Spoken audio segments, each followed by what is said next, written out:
here we are at NDTalk this Thursday morning at bright and early, 8 a.m. 8:01 a.m. Yeah, we're live right on 8:02. time. Yeah, sorry about that. You weren't running late or nothing, were you?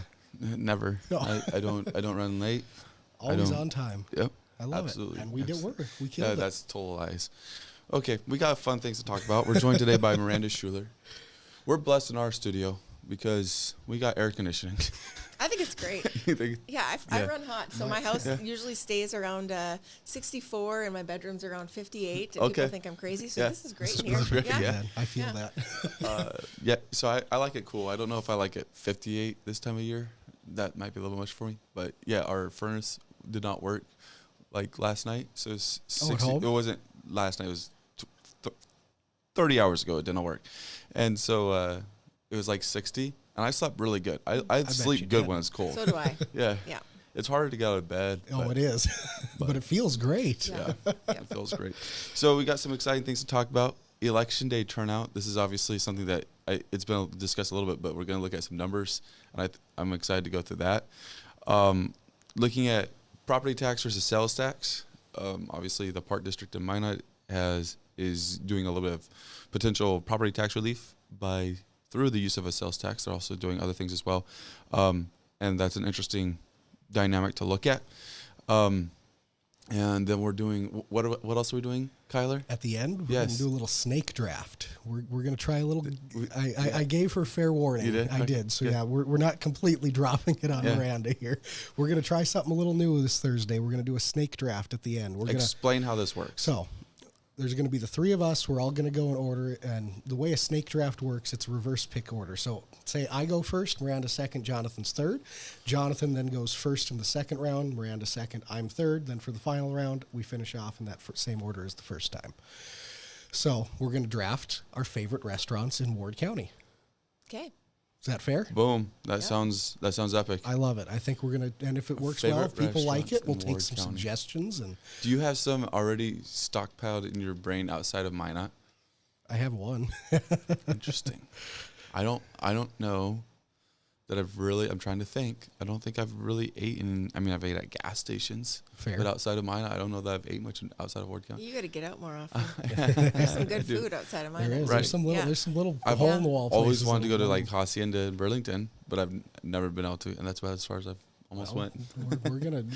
You guys know. And with that, I'll represent Minot well today. Exactly, and he's might be throwing my picks under the bus here. Oh yeah, I will. That's typically what I do, Kyler. That's typically what I do.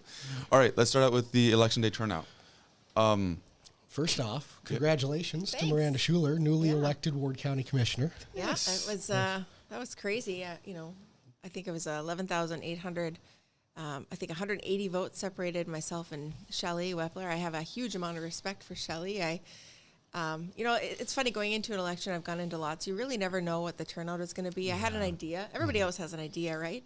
I honestly thought Shelley was probably pretty safe, and I was surprised. I was surprised by it. Yeah. I was in shock. I was out of town, and when the results came in and the news called, I was kind of in shock. So I think we kind of talked about our surprise of the Ward County results how too. It turned out, yeah. And I think I was surprised that Shelley didn't get elected as well. I think both of us were kind of in that same board. I mean, just since she had her name out there from the start, we kind of thought that would have been a great platform to jump off from. But I think part of it is Jim Rosted he is very well respected in the community, having served on the school board and obviously Ward County Commission, a former business owner.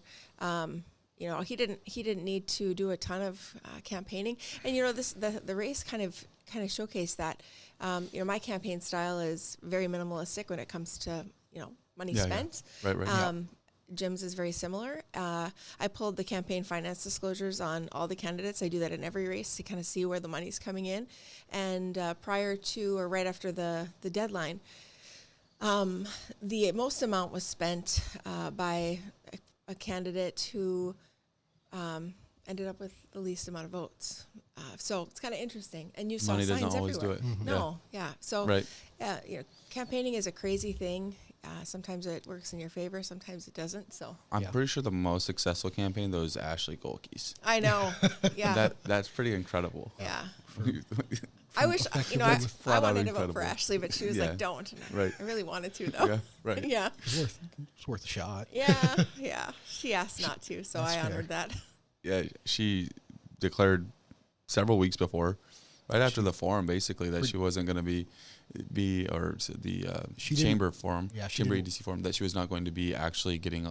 She would not accept the position. She Yeah. wasn't really wanting to run. She was stepping out of the race, and still she was the fifth highest vote getter, right? Out of six. After Shelley. Yeah. Yeah. Yeah, and it was a lot of vote. It wasn't. That sounds like really over low. 7,000. Yeah, it sounds really low when you say fifth place, but no, she took a lot of votes, which is good for her. I say took like she was taking something, but no, it was really good. It was really amazing, and yeah, now she knows. She's tested the waters. Yeah. Now she knows that she can get elected if she wants to. She had some family things come up, so Yep. I hope maybe she, jumps back in at some point. Yeah, Considers a that'd be foray cool. in the future. Yeah. Yeah. Right. Very good. Okay, so show us the numbers. You reached out and you're like, got some Yeah. data, and I want to talk about it, and I want to talk about it too. I'm a numbers geek. Yeah. I don't know if anybody else remembers this, but in high school geometry, Yeah, I don't what remember. assuming does. Anybody remember that? What makes it? You and me. Yeah, Oh, exactly. my high Yeah, school yeah. geometry teacher said that all the Yeah, time. they like grind it into you, Shout right? out Mrs. McDermott. Yeah. Oh my gosh, I had the same one. Oh, you went to Surrey, I right? did, We yeah. should have known that, of course. Yeah. Anyway, I was homeschooled. that was probably one of the main things that I remember Yeah, oh, from gosh. geometry. Yep. So, you have to pull the numbers to kind of just get an idea as to what you're looking for. And I'll be honest, prior to the election and even campaigning, I'd never run in November, so I needed to get an idea because Okay. primaries are very different for Yes. turnout wise. So just kind of getting an idea of what kind of numbers to expect, and it always saddens me. The turnout, the amount of people that actually show up to vote. Yeah. And this year, in the November presidential election, everybody kept saying it's record turnout. Not here. Well, it was busy. Every single day of early voting was busy. Sure. We probably had a few less places to vote maybe on election day. I But think we did have record early voting turnout. yeah, I would believe that. But when you look at the numbers based on, the eligible voters, and if you look at it from the state, as a presidential election, only 62% of the entire eligible voters in the state turned out, which was 371,000. Wow. Compared to the 2020 election, which was 63%. So it's actually 1% lower. Okay. Granted, the eligible voters then was a little bit lower as well. So 364,000. The most troubling thing, though, really comes into that primary election. Everybody focuses so much on those federal races, Without a doubt. and I've said it before, I'll say it again. The most impact that a person can make is on those local elections, which are usually determined in that June primary. Now, when you contrast 62% of the state turning out in this November for the presidential, Okay. for that primary, where things like city council members, sometimes other local elected positions are put on Park the board, ballot. school board, yeah, all those that kind of things. stuff. Mayor, for that Exactly. matter. Only 20% of the state turnout for that. 42% less than turned out in November. Yeah, it was. In Ward County specifically, if you look at the November race, 54% turned out Wow. versus 16% in June. And I just wonder, why don't people make it a priority? Right. Yeah, for the primary. Yeah. If people are watching, they should be chatting those. Why didn't you vote? Is it because they don't know, or is it because they just don't feel like they should get out to do it, or they don't want to make it a priority? No. I wonder if it's intimidating. The primary process is kind of intimidating because, you go in and you think I'm going to vote for, these candidates, and then you find out you have to vote One single side party. or the other. Yeah. And you don't maybe understand why. The party's determining who their candidates are going to be. But the reality is you could go in and you could vote for one single thing. Like if you feel real passionate about somebody who's running for the school board and you only want to vote for that one person, it may tell you could vote for two or three, but you could go and just vote for one person. I'll give a weird take on this. Yeah. Because I'll be honest, before I started following politics generally, I didn't vote in many primary elections. So I'm one of those people. But the importance of it, I never understood the importance of it, because the only thing that I knew of importance was the president, which was the one that had the least amount of control over. Yeah. Right? Especially in the state I live in. So I think there was a lack of importance of realization. It's like, oh yeah, city council is going to be city council, whatever. Life goes on. Maybe not even realizing how those votes worked. Yeah. So a lack of education. That doesn't speak to everybody, but that maybe speaks to a very young voter. Without a doubt. That fresh out of high school into their early 20s kind of person. Yeah. At the very Early least. to mid-20s. And past that point, I think you've had time to at least see at that point that there's primary voting. If you haven't learned about it, that's why Kyler needs to get on TikTok so we can get the 18 and 20-year-olds. Yeah, they're going to love to watch me on the TikTok, I promise. No, it's an interesting question, though, and it's something that needs to be fixed. It needs to be fixed. No, because do you have, to the listener, do you have a problem with the idea of a 0.5% sales tax, or are you excited about the 0.5% sales tax? Well, in June, you had the opportunity to vote board members that had the say, or to go ahead and proceed with that. Well, and the interesting, you do in June. I kind of thought maybe it was the candidates or even maybe the measures that turned people out. Hey, if you're really passionate about marijuana, for instance, you're probably going to go vote. Yep. Whether it be for or against, you're probably going to vote. But the numbers don't indicate that, because if that's the case, the people who hadn't voted in previous years should have still turned out.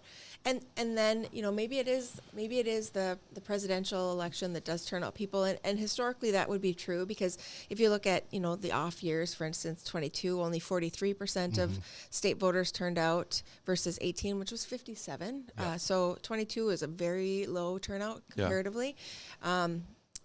When you look at the June or the primaries, they're pretty consistent, whether it be a presidential year or not presidential year. Right. The reality is we're a red state. For sure. Yeah. You could vote for anybody, and most likely our 3 electoral votes is going to go towards whoever the Republican candidate is. But I would have thought the measures would have turned people out.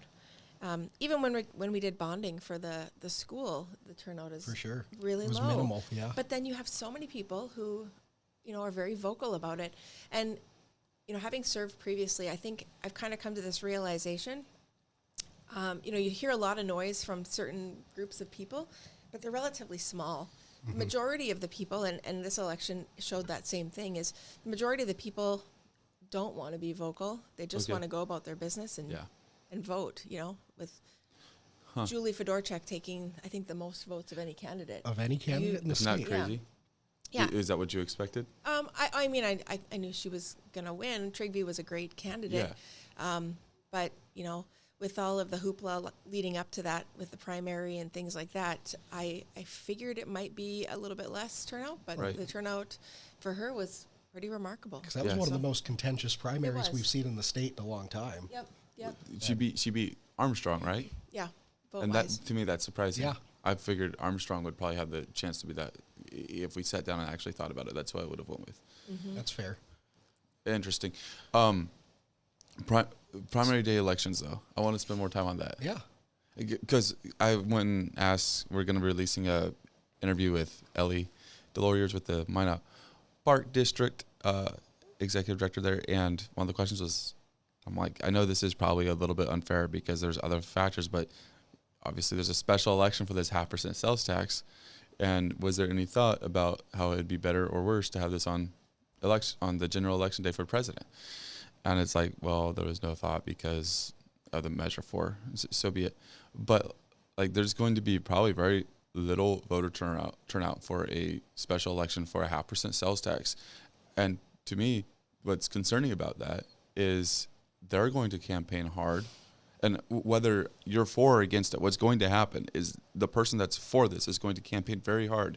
And if there's not a institution that steps up and says, hey, we're against this, and campaigns hard, then it seems like it would be relatively easy to pass without getting a full perspective of the people of Minot.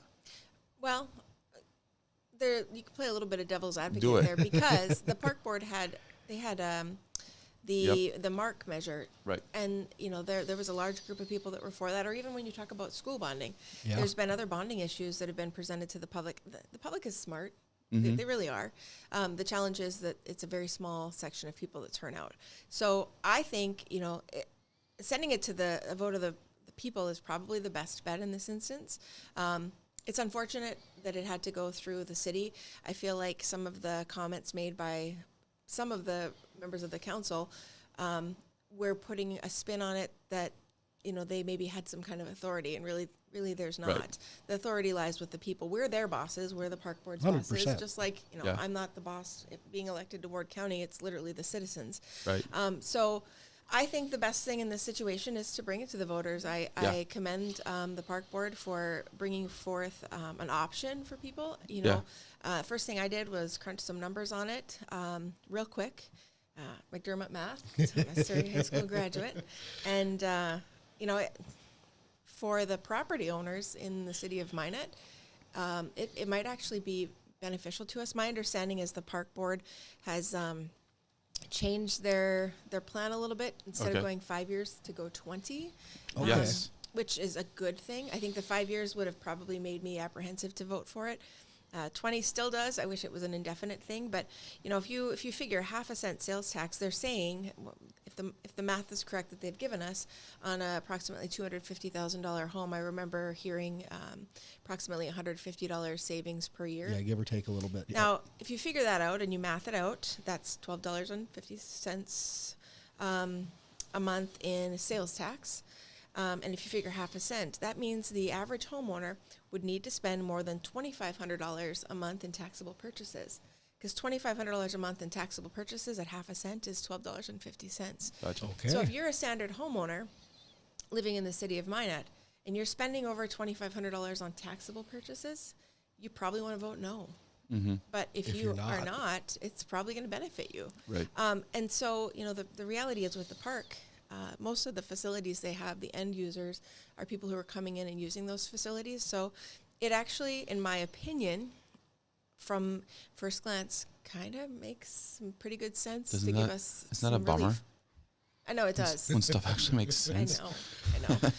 But everybody's always so reactive, like, Yeah. oh my gosh, a Well, tax, you see it's just immediately raised Yeah. taxes. So yeah, but then you math it out and you're like, okay, well, do I Actually- spend $2,500 a month in taxable? No. Shoot, Right. not even close. Yeah. Right. Because so just say the keyword is taxable, because say that you do spend $2,500 a month. You spend some on your home payment, which no Yeah. taxes. You spend some on your car payment, which is Groceries, no taxes. which might not Yeah. be taxable depending Right. on what you're buying. Yeah. Yep. Yeah. So when you break it down, then it becomes very small.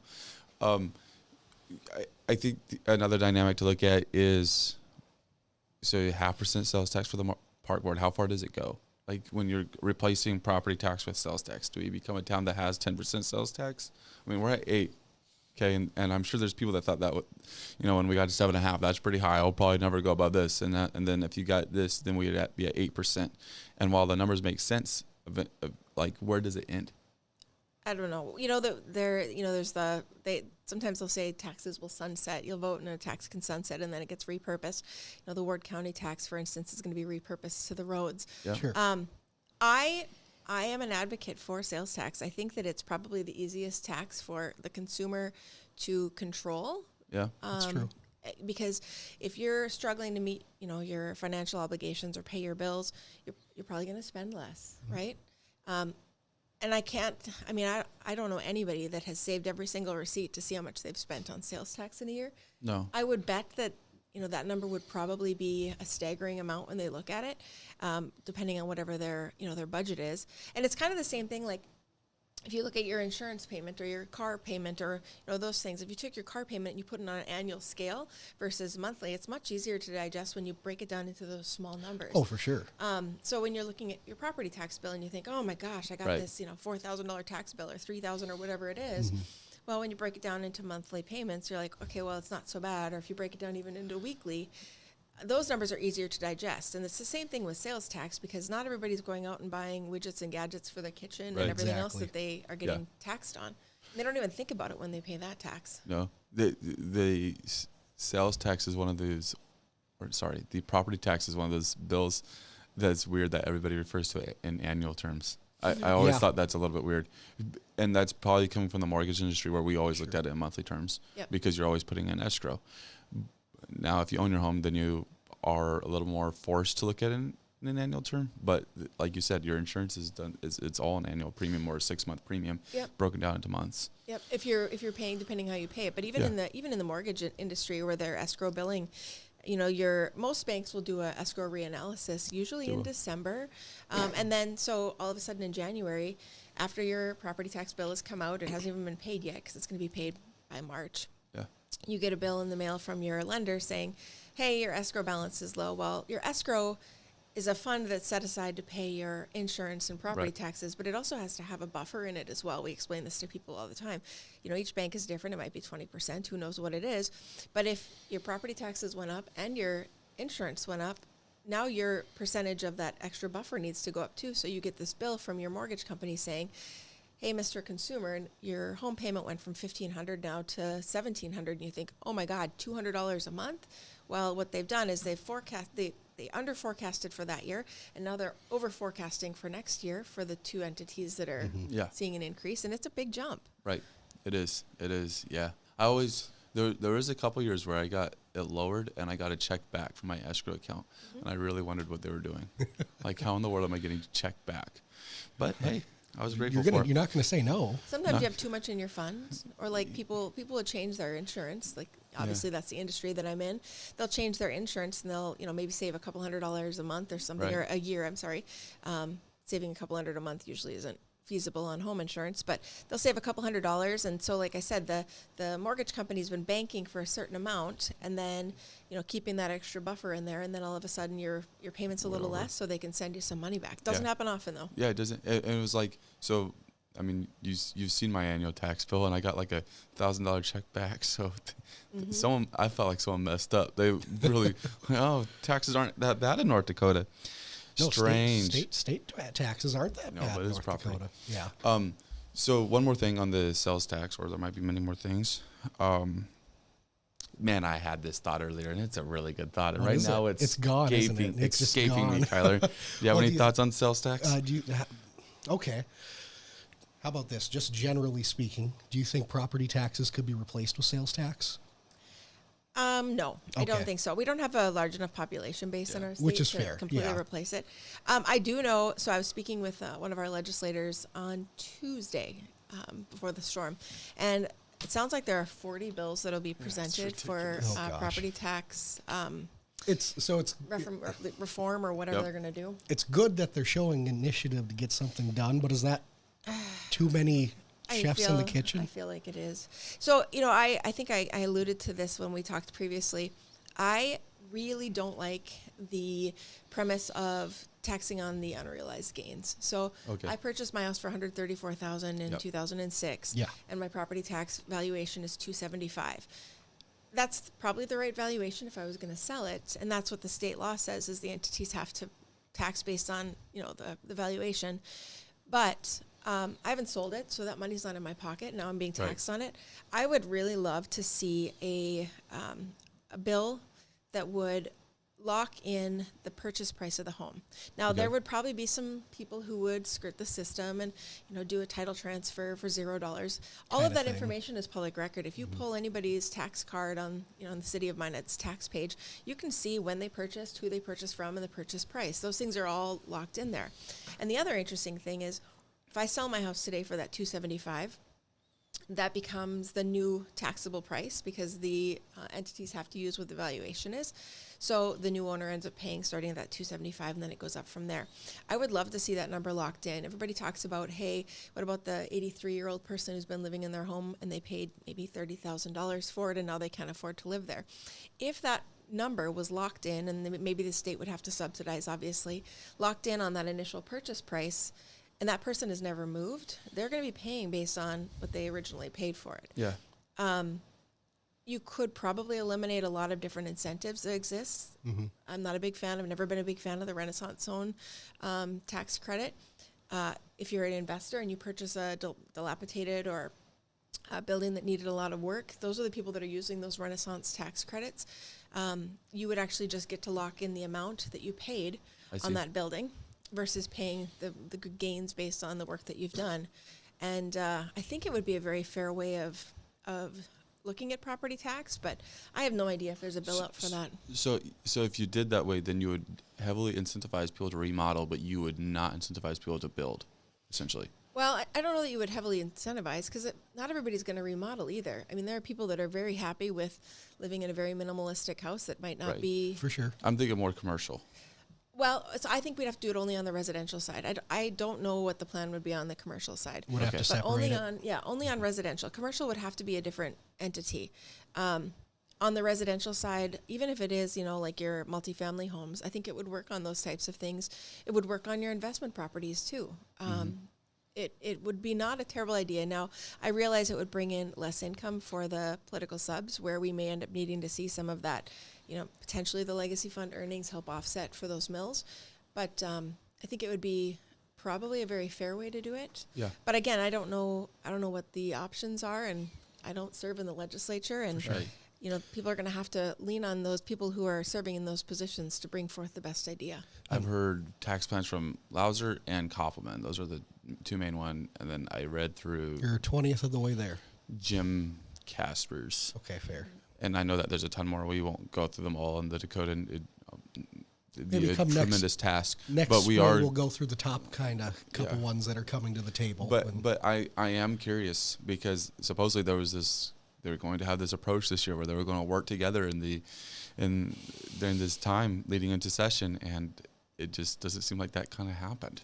Yeah. If you have 40 bills, I know that's calling legislators out, but hey, everybody else does it. So. Well, and on top of that, this might be a question better suited for even another 2 to 4 years from now. But with the new restrictions in place for term limits on the state legislature and them still meeting every other biennium, is it better to have them meet every year now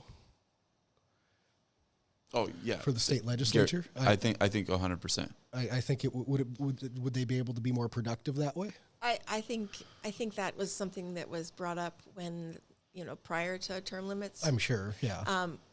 There's a lot of additional Oh, expense with 100%. that. They'd have to probably get paid more. I think it probably should be something, but the cost is probably going to be the prohibitive thing. I don't know. I think there's some agree with that. unintended consequences of that. You lose some of that institutional knowledge, which is really unfortunate. Like I know Lisa was on the show earlier this week and was talking. I think she briefly talked about. Well, I know she talked about it at council, but the combination of the Ward County and the city library. Yeah. Imagine if Lisa wasn't sitting on council to bring forth that information. She Yeah. knows better than anybody else, and Right. you're going to lose some of that at the state level with the turnover that we're going to be seeing, and you do lose that even at the local levels when people leave office or so 100%. forth. So like take the legacy fund for an example. Yeah. As soon as all the people are termed out that had something to do with that, how that is used will change drastically. Oh, for sure. And How it that's operates scary. Yeah.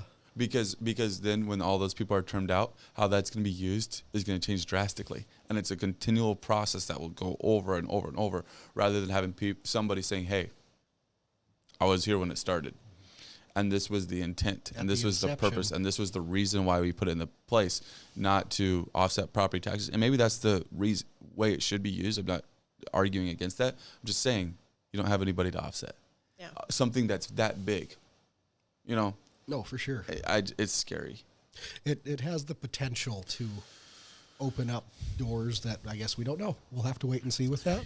I'm a guy where term limit should be at 12 years. I think 12 would be more fair. I would have said the same thing. Yeah. Or they could 100%. do the 8 and then you have to take like a 4-year session off and then you can run again.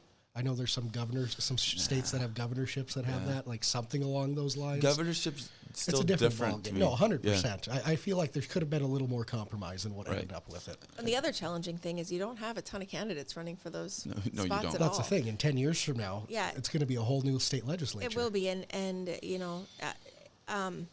were talking about the elections in November and why the voters aren't turning out. Well, the state legislature is kind of intimidating.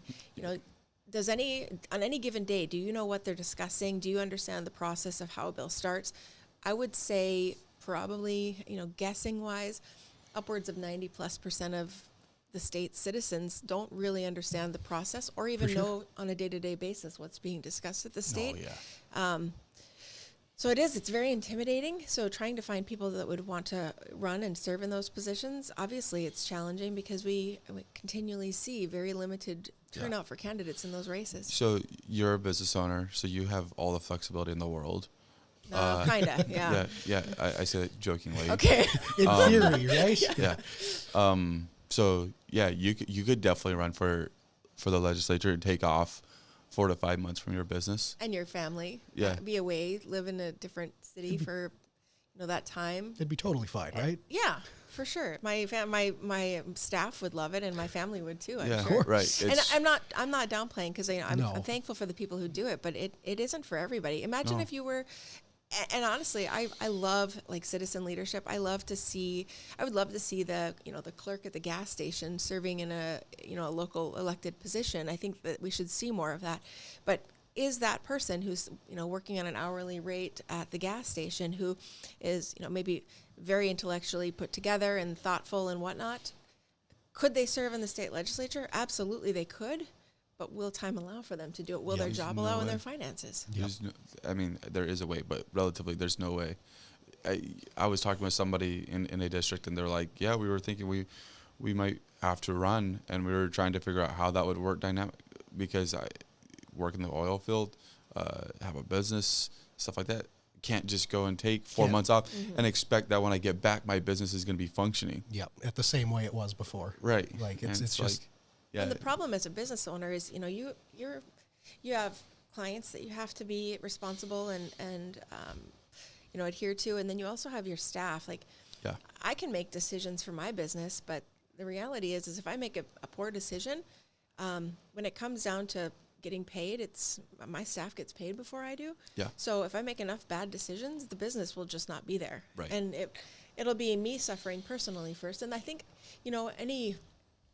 any strong business owner probably has the same mentality. If they're paying themselves first, they're probably, I don't want to call anybody out if they are, but they're probably not making the smartest business decisions. typically at least. Yeah. But when you're looking at serving in those positions, it's hard to do that kind of stuff.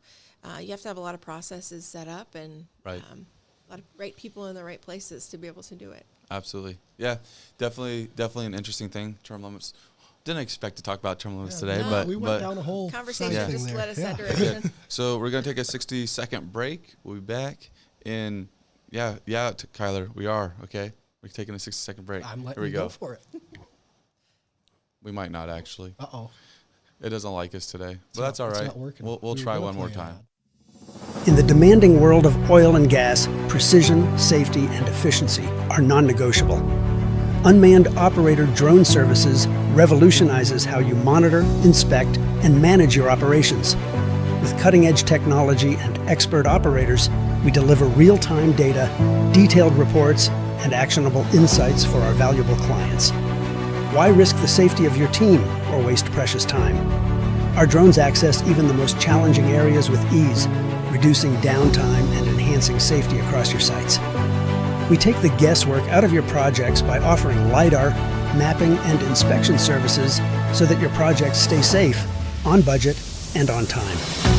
Unmanned operator drone services, where technology meets safety, precision, and efficiency. Contact us today to elevate your operations. Yes, pun intended. We're back. Well done. Round two. Shout out to unmanned operator. Gosh, those are neat. Yes.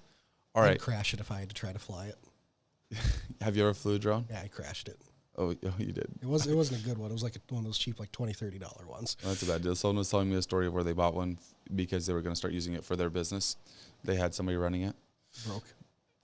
They crashed it. So like, okay, we get it. Happens. Happens. Get it fixed. Bring it out. Crashed it. Like, Ooh. okay, maybe you weren't the one. Questions are raised all of a sudden now. Well, and everything seems to be going to that, like the drone technology. Yeah. In my industry, well, we're actually using a lot of satellite imagery Sure. now. But when it comes to claims and things like that, some companies are using drones to look at roofs and That's neat. different damages and things like that. But honestly, a lot of stuff's going satellite now. Crazy.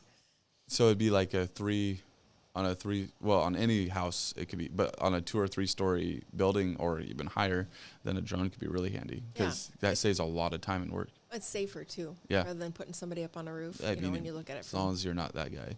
true. Yeah, true. This is fair. Okay, let's go to. Should we do the snake draft? Let's do the snake All draft, We're going man. to debut it. It's time. Miranda, would you like to participate? I do want to. Okay, yeah. good. I'm glad. So this will be somebody fun. did comment. They're like, their shout out was for Memorial Diner in Granville. Oh, heck Oh. yeah. Okay, But that's not Ward County. that's not Ward Not County. tech- That's However, fair. That's you know, wrong way. honestly, some of my favorites aren't Ward County, so I'm gonna end up with probably some honorable mentions. If we're talking the state, there's so many, but there's a couple really neat ones that are close by. I know, like Velva is going to Yeah. missing out one in Velva. Yeah. Where? They have what is it called? The Huntsman's Lounge Okay. or something in Velva? Interesting. It's fantastic. I yeah. see. Yeah. I'm Yeah. just, Miranda's looking at me like, you're crazy, dude. You don't eat out ever. You eat out a lot, but just not in Ward County. So before we get into Ward County or whatnot, or Minot for that matter, shout out to Rock and Relics in Rugby. Okay. Yeah. Neat little diner. Very cool. Very good food. But I would say probably one of the better dining experiences in our area within drivable distance is at Skydance or Casino. Really? The Fire's Edge restaurant. Fair Nice. enough. You can get a tomahawk steak there, I think, for like $40. Wow. That's not bad at all. No, and their portobello mushrooms are amazing. Their food there is really, That's really neat. spot on. Skydancer's Belcourt, right? Yep. Okay. Yep. So Yep, that's yep. a quick drive. That's not bad at all. So No. that's my favorite quick go-to good restaurant in the area that's not right locally Fair. in this area. I got There you. we go. All right. So let's get rolling. I will give you the first pick, Jonathan. Oh, the guest should get the first. Should we? Okay. We'll So give- I got a question. Go ahead. If I pick something, does that mean you guys can't we can't. pick it? Yep. Yep. Exactly. Yep. So Okay. everyone, Yeah. if something gets picked, it's off the board at that point. So Miranda, you can go first. Then. Or wait, were you gonna have her go last of the first round? What's the better pick? Last. I want to go last. I'm wanna go a last? thinker. I need And to then you think for a get minute. double though. Then you get Then double you get that. Then you pick twice in a row. because we're gonna go like how many rounds are we doing? 3. 3 rounds. So if you go last of one round, then you're first in the next round. I'll figure it And out. you'll have Sounds the good. last. But I need to pick. think a little because Okay, I'll go first, Jonathan second, then Okay. Miranda, Okay. and we'll Yeah, loop it sounds back. good. Okay, so my first pick in the inaugural Dakotan snake draft of restaurants, I'm going to go with Ebenezer's in Minot. that's a good The, pick. the Fat Frog is a classic I have been getting as long as I can remember. I went there for breakfast since I was a little kid. I love Ebs. I can't say enough. See, we were talking where we were gonna put a $15 limit on the plate, but we didn't do that, did we? we never we never put that Yeah, for sure on that's there fair. because I think All right. that could just be its own thing too. All right, Ebs. You know what? Honestly, Ebs was on my short list, so my mental short list. Sniped him. I'm writing stuff down, but I'm only writing down everything that's been chosen, so we don't get any duplicates. Here. All right, so if Ebs is gone, I can't go to Ebs. So Longhorn is going to be high if we're just going to any restaurant, but I understand that that's not cool because it's a chain. So if we're going to try to avoid the chain that day, probably right now I'm going El Azteca. I love it. What's your favorite order from El Azteca? It's simply a carne asada burrito, and I'm weird, so we're going to get that without beans. We'll be grabbing that with pico, with guac, with sour cream. Sounds good. It's- You sound like a high maintenance orderer. Oh, you know what? I don't view myself as that, so I probably am. So that means you are. Yeah. If you think you're not, then you are clearly. Last night, I ordered a club sandwich without turkey. What? Sandwich without turkey? First time I ever had a club sandwich. I just didn't want to have a burger or something heavy late at night. So, Okay. but I don't like turkey. So yeah, You don't. So, You know- so are you a ham guy on Thanksgiving then? yeah. No questions That's asked about that. unfortunate. Yeah. I don't know if I'm going to come back. Yeah. That. This is the end. Yeah. All right. So it's my Miranda, turn. You're It's your up. turn. You get 2 picks, the back to back. Back to back. Okay, so first one, I'm going Charlie's. Charlie's Okay, is one of classic. my very favorite Downtown. places. Has been forever. I don't get there as much as I'd like to. I used to go almost weekly. You could find me there. I love their Swiss potato soup. I love their roast beef sandwich, with the mashed Okay. potatoes and gravy. Pretty much, I can't go wrong with anything there. They got great caramel rolls. Oh yeah, great caramel rolls, great cookies. Pretty much everything is really good there. Oh, without a the doubt. atmosphere is great. The service is always really great. The people are great. I that was an easy one. I was hoping Yeah. nobody picked it before I did. So You got that Safe. yeah. one. On the swing back? Swingback is not a restaurant that people would probably pick. In fact, I don't know if it'll fall into this or not, but I don't go out a ton to eat. Okay. I do from time to time, but I like to do it more when I'm out of town. When Sure. I'm home, I stay home a little more to eat. But the Moose Lodge. Ooh, Yeah, okay. the Moose Lodge. Okay. I'm a Moose Lodge member. I'm there frequently on their Thursdays for the Turkey? meals. Well, Turkey Thursdays? that's my favorite when they do that, but it's not all the time. It's like one Thursday a month or Yep. something, right? Yeah. They also have Unbelievable. I was Burger thinking about Bash on joining. Fridays. Oh, you should totally join. Not if there's Turkey Thursday. It's only once a month. Not. Yeah, they do something differently. Sometimes it's like steak and shrimp or whatever. The cost is really affordable. They have really great good pizza. I've heard they have good French toast too. Yep. Good pancake breakfast too. Everything is good there. It's basically there's a kitchen staff that's great, but you get a lot of members who are volunteering. So, Sure. not a traditional restaurant, but it is one of my favorite picks, and I go there a lot, so you'd find me there a lot. I love it. Moose Lodge. So now it's me. Back to you, So- Jonathan. Pick number 2. I'm really bad at this. I actually enjoy restaurants, but I'm really bad at this game. I'm gonna go with the Urban Gourmet. Love me a good sandwich from Urban Gourmet. Okay. Have you guys ever ate there? I have not. Where's that at? The station. Okay, the station. I thought that's what it was. Okay, Yeah, fair. the station /Urban Gourmet. Basically, any of their sandwiches are good. They have one that is, I can't think of any of the names, but it's basically an Italian sandwich. It's warm. It's fantastic. They have a bacon one that's very good, a BLT that's very good. And I do have it with the bacon. There you go. I Heavy on the avoid their bacon. turkey sandwich. So yeah, I enjoy me a good sandwich from the If we do station. this next week on Thursday, I'm Gourmet. going to bring you in turkey, okay? All right. So Urban Gourmet, I love it. On Do you- Thanksgiving, what's that's your the okay? So at the station, what's your favorite drink from the station? I'm You not don't do there for that? the drinks. Okay, fair enough. I'm there okay. for the sandwich. Just the sandwiches. I love I it. don't drink coffee. Yeah, I don't either. I get that. I feel like this show is just falling apart. Oh, it's great. That's why it's amazing. That's why I it's don't eat amazing. turkey. Yeah. I don't drink coffee. All right. You're So, so not likable, Jonathan. I don't like ranch or peanut butter, so oh no! I know. Oh no! gosh. See, I love ranch, Ah, so that's hard. jeez. yeah. Can we all agree bacon is great though? Yeah. Bacon is good. Okay. That's fair. Not on donuts. We're on, Oh man. bacon's good. Bacon is good. We're good there. And back to me for Yeah. my back to backs. And I avoided all the back-to-backs. You did. You had the middle pick. Yeah, Whoever's yeah. the middle doesn't get a back to back. And I get back to back, and it makes me happy because that means I get all 3 of my top 3 picks on my big board. I get in no order with these next 2. I'm going to go with Hacienda in Burlington, I had a feeling that was coming out. and the Trappers, the Hunter's You don't Den. even know what it's The called. Hunter's Den in Foxhome. Have you ever been? No, I bet not. Neither. It's amazing. They I have used to great. deal blackjack there. Did you really? Yeah, way back in the day. They have great steaks They there. have wonderful steaks. Yep, That would yep. have been on my short list too. That's fair. And Yep. then the Hacienda, of course, they're great out in Burlington. You can't go wrong whenever you go there. They have all across the board pretty much anything you could want. It's fantastic atmosphere. Great. They have good ice cream there too. Love the Hacienda. Okay, so Last pick, Jonathan? yeah, like I don't even know because I love me some spicy pie.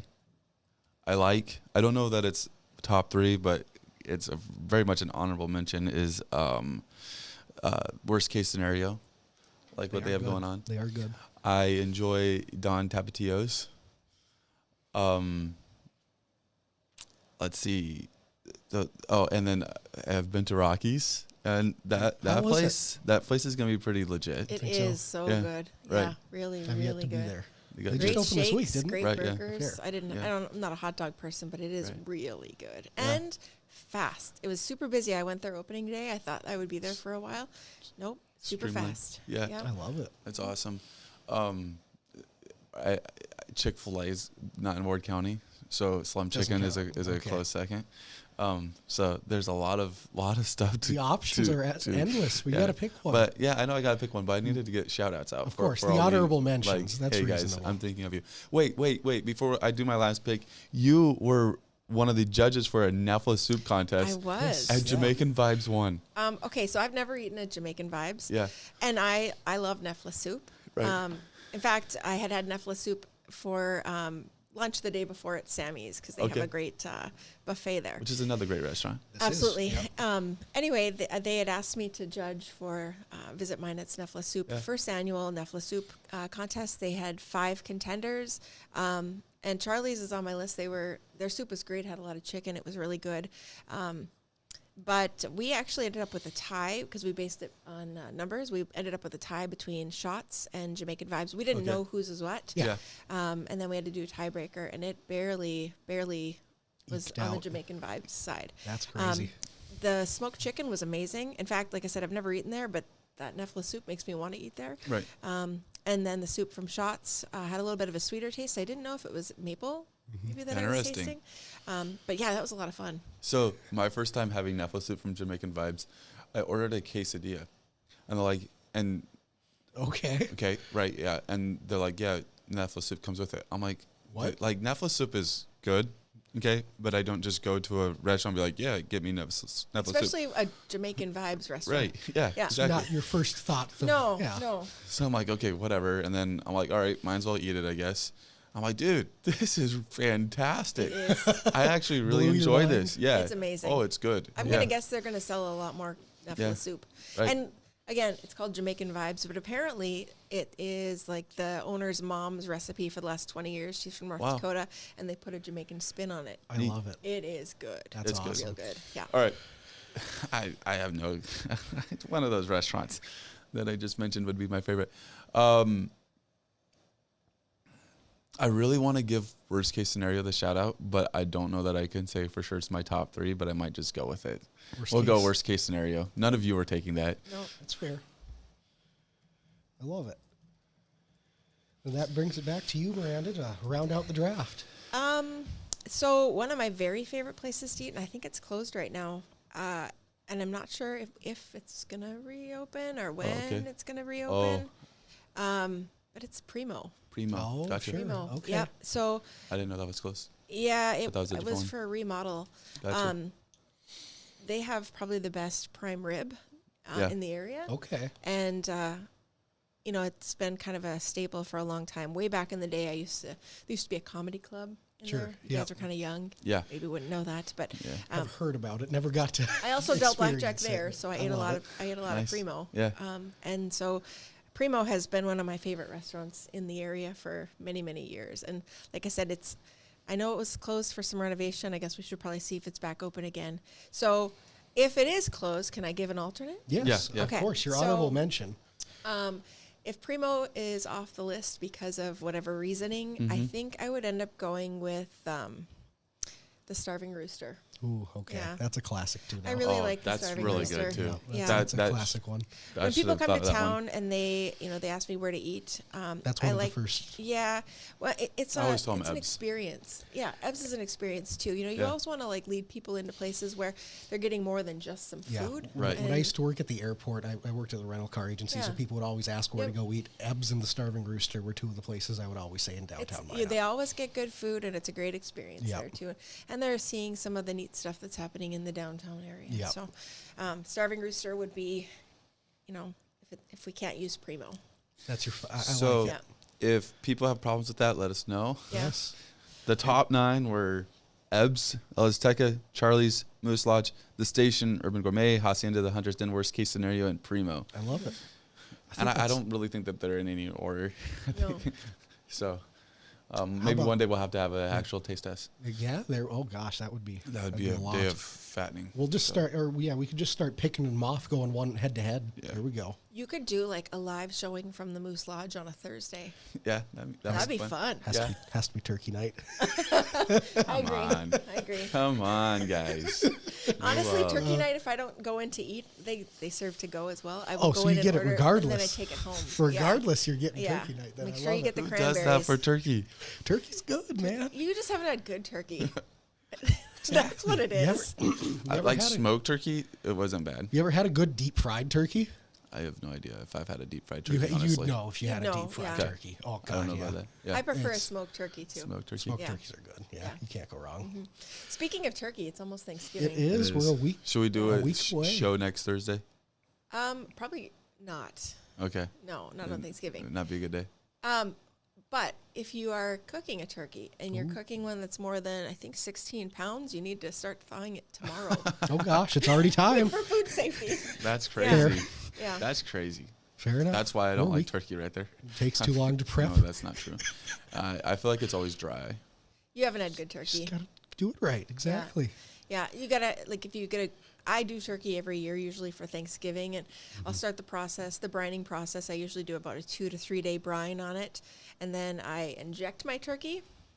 I cut the skin, I put butter in when I smoke it, and then I quilt it with bacon, so all the bacon fat goes right in. Okay. It is not sounds- dry. That sounds banging. It's definitely a fire I can hazard. send you. It is actually, mine started on fire last year. It was greasy. Never happened before, but on my smoker, I was like, why is there so much smoke coming? And I opened it up, I'm like, oh my gosh. That's crazy. Oh. Yeah. That's crazy. That's Scary. awesome. I love it. Yeah, first time in about 15 years of doing it. So Awesome. Yeah. Well, That's amazing. thank you to everyone that watched this show. If you have your favorite restaurant, let us know in the comments. We'd love to hear about it. We'll be back next Tuesday, 2 p.m. 2 p.m. for Minot Talk.